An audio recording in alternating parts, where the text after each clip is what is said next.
Gardening की पाठशाला में हम लोगों ने एक कदम बढ़ा के कई सारे कदमों को पूरा कर लिया और खाद, मिट्टी, पानी सब कुछ काम हो गए। पिछले वीडियो में हम लोगों ने जाना था कि कौन कौन से पौधों में हमें पिंचिंग करनी है और कब करनी है। जो पिछले वीडियोज आप लोगों ने मिस करी वो देख सकते हैं चैनल पर जाके। आज हमारी पाठशाला की गाड़ी पहुंच चुकी है प्रूनिंग तक, और प्रूनिंग शब्द को लेकर कितना कन्फ्यूजन है आप लोगों के बीच में मैं अच्छे से समझ सकती हूँ, और शायद 100 लोगों से ऊपर ही लोगों को अभी तक मैंने जवाब दिया होगा। हालांकि इसके बारे में पहले भी वीडियो बन चुका है, पर चूँकि बिगनर्स के लिए पाठशाला है तो यहाँ पर इस टॉपिक को दोहराना भी बहुत ज़रूरी है। प्रूनिंग का मतलब आपको अच्छे से समझना बहुत ज़रूरी है। जितना हम लोग को बोलना आसान होता है प्रूनिंग, उतना जब हम लोग नए होते हैं ना, उतना ही समझना मुश्किल हो जाता है इस शब्द के मायने।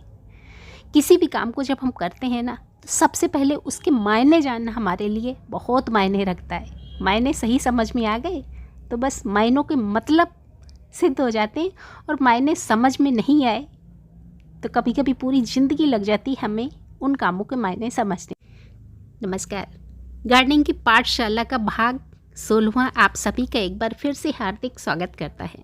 चलिए आज बढ़ते हैं प्रूनिंग की तरफ। अभी आज हो गई हमारी 17 जनवरी, सर्दियों का मौसम, और इस मौसम में आपके बहुत सारे पौधे दिखते होंगे इस तरह के, सिर्फ डंठल, न पत्ते, न फूल, न फल, है ना, क्योंकि इन पौधों का है डोरमेंसी पीरियड।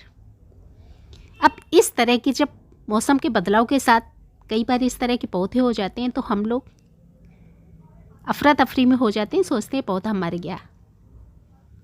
तो ये इन पौधों को सोने का टाइम है, और इस मौसम में अमूमन क्या, ज़्यादातर ही ऐसा होता है कि बहुत सारे पत्ते झड़ जाते हैं, बहुत सारे पीले पड़ जाएंगे, ऐसे लगेगा कि पौधों से किसी ने जान निकाल ली है। तो यहाँ पर आपको घबराना नहीं है, क्योंकि इन पौधों के आराम का वक्त है, इनको आराम से सोने दीजिए। जैसे जैसे मौसम में थोड़ा सा गर्माहट आएगी तो इन पौधों में फिर से जान आनी शुरू हो जाएगी। और ये उत्तर भारत की मैं बात कर रही हूँ, दिल्ली से वीडियो शूट हो रहा है, तो सब कुछ डिपेंड करता है कि आपके यहाँ का मौसम कैसा है। अब यहाँ पर आप लोगों को पता है दिल्ली की सर्दी, दिल्ली की गर्मी भयंकर चरम सीमा पर होती है। जब गर्मियाँ पड़ती हैं तो भी चरम सीमा पर, और सर्दियाँ होती हैं वो भी चरम सीमा पर। तो इस समय अभी इन पौधों को हम कतई नहीं छेड़ेंगे, क्योंकि प्रूनिंग का मतलब ये नहीं है कि जब आपकी मर्जी हुई आपने कर दिया, नहीं। ये सारे काम हमें इनकी मर्जी के हिसाब से करने होते हैं ना भाई, इनमें भी जान है ना, इनकी भी तो मनोदशा पूछिए कि ये कब कटना चाहते हैं। तो प्रूनिंग देखिए, अब प्रूनिंग में 2 शब्द हो जाते हैं। एक तो आपकी सॉफ्ट प्रूनिंग जो आप कभी भी कर सकते हैं। मान लीजिए एक डंठल में खूब सारे फूल खिल गए, अब आपको लगता है इसमें फूल नहीं आएंगे तो आप ऊपर से हल्का हल्का काट सकते हैं। तो ये आप कभी किसी मौसम में कर सकते हैं, वो आप अपने पौधे को एक हल्का सा शेप दे रहे हैं। पर जब बात हो रही होती हार्ड प्रूनिंग की, मतलब बहुत अच्छे से काट छाँट की, ये आप भयंकर सर्दी में नहीं करेंगे और भयंकर गर्मी में भी नहीं करेंगे। अभी जैसे सर्दियाँ बहुत हैं, अभी जैसे जैसे सर्दियाँ ख़त्म होंगी, फरवरी से इन पौधों में हल्की हल्की सी कोपल आनी स्टार्ट हो जाएगी, और ये इंडिकेशन होगा, ये पौधों का संकेत होगा कि भाई अब हमें काटो।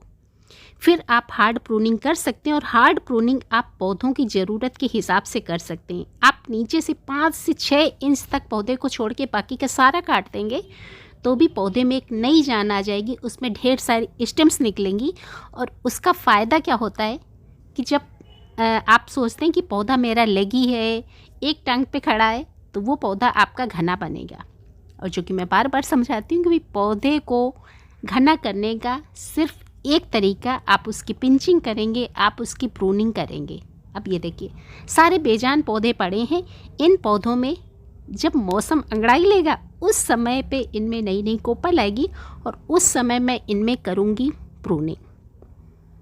तो अगर कुछ कन्फ्यूजन रह गया हो या कुछ मेरे बताने से छूट गया हो तो पिछले वीडियो का मैं लिंक शेयर कर दूँगी, वहाँ पर आप देख लीजिएगा।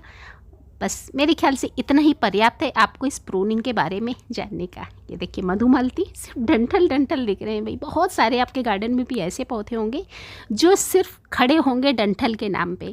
तो उन पौधों की प्रूनिंग जब मैं करूँगी, फरवरी में करूँगी, तब आपको फिर दिखा दूँगी। बाकी आप लोग एंजॉय करिए, उन पौधों को सोने दीजिए अभी थोड़ा सा, और उनके आराम का वक्त है। वीडियो थोड़ा सा भी अच्छा लगे तो लाइक करिए, सभी अपनों को शेयर करिए और चैनल की घंटी भी बजा के जाइए। धन्यवाद।